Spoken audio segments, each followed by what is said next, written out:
Okay. Yeah, so as Becky said, I convene the MA Cities and Society. I'm currently writing a book about food culture and what it can tell us about 21st century London. And mangoes are a really tangible way into understanding the relationship between the historic, agricultural, the economic, the demographic aspects of a city like London. They're an object to think with, and they're an object to tell stories with. I count them. I count the prevalence of mangoes over the years in different arenas and in different supermarkets, and the way they've crossed over into the mainstream culinary practices of the city. I also use them as elicitation devices in interviews. Their pungent aroma generating rich biographical memories. It's really, really good for them. Well, I'll tell you what they're good for. Cockneys, those born within the Bow Bells, were once known for their love of hot buttered toast. That's what Cockneys were known as, eaters of hot buttered toast. Clearly, it was a culinary practice that caught on across the country. So what are the foods or flavours that speak of the culture of East End Cockneys today? Fish and chips, a fusion of Portuguese, Jewish pescado frito with a French pomme frite. Jellied eels, brought into London by Dutch eel boats and sold through a network of Italian and Irish-owned eel and pie shops.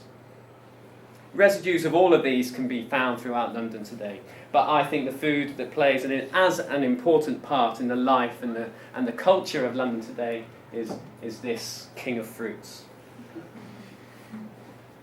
An assortment of cultivars are available in Chinese supermarkets, in Bengali cash and carries, in Somali grocers, in West African wholesalers, in Sainsbury's and Tesco's. There's an advert on television at the moment, isn't there, of the man who turns the mangoes to ripen them. And of course, they're all over, London street markets where their pungent flesh colours the air, the open air of the street market, part of the atmosphere of the neighbourhood. But how did it get there? Why is it significant today? Well, mangoes started their lives out in the foothills of the Himalayas and in the forests around southern China.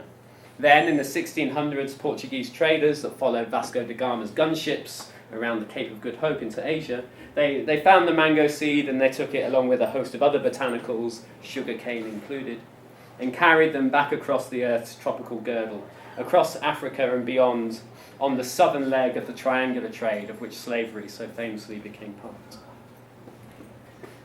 From the islands of the Pacific, through East and West African port cities and across the Atlantic, first to Brazil, then throughout the Caribbean, mango seeds were planted in virtually every location that European interlopers set foot. This is from my stamp collection, which is just a stamp collection of mangoes. I don't collect stamps. Importantly, in each and every location, a specific cultivar of mango was bred and actually became the king of that region's fruits. And in each different location, it took on different meanings. For Hindus across Asia, where the mango had been present for a long time, the mango had for centuries carried religious significance as a transformation of Prajapati, lord of creatures, as well as being used in a range of folk rituals across the subcontinent. For a certain generation of Chinese migrants, the fruit carried strong associations, be they reverence or disdain, with the Cultural Revolution and Chairman Mao. Chairman Mao was given a box of mangoes by Pakistani farmers as a mark of solidarity, and then Mao went on handing mangoes out to the rest of the population as a sort of token of favours. For an elderly St. Lucian woman, the scent and texture of a mango rekindle very specific biographical memories of an impoverished childhood in the shade of a gnarled mango tree in the fringes of an island plantation. For a Vietnamese woman I interviewed, a mango is a precious reminder of home, one of the few notoriously fragile tropical fruit from her childhood that's available throughout the year in London. Lychees and rambutans are her favourite, but the mango is available all year round.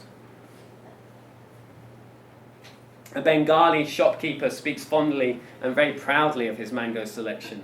Whether in Bangladesh or London, the mango is his favoured fruit to follow the 3 dates with which he breaks his fasts during Ramadan.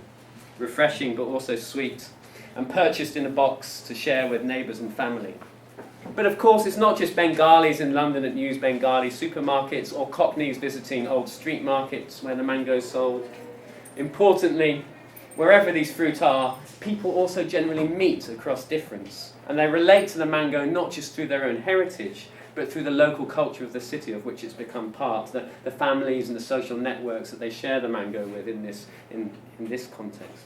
It's both a symbol of the numerous and distinct elsewheres that London was made by virtue of its connections to, but it's also an integral part of the everyday local culture of this very specific post-colonial 21st century city. It's something that connects the colonial history of this city to the everyday life of its 21st century culture. So it's a great device for using to explore who we Londoners are today and where we're at.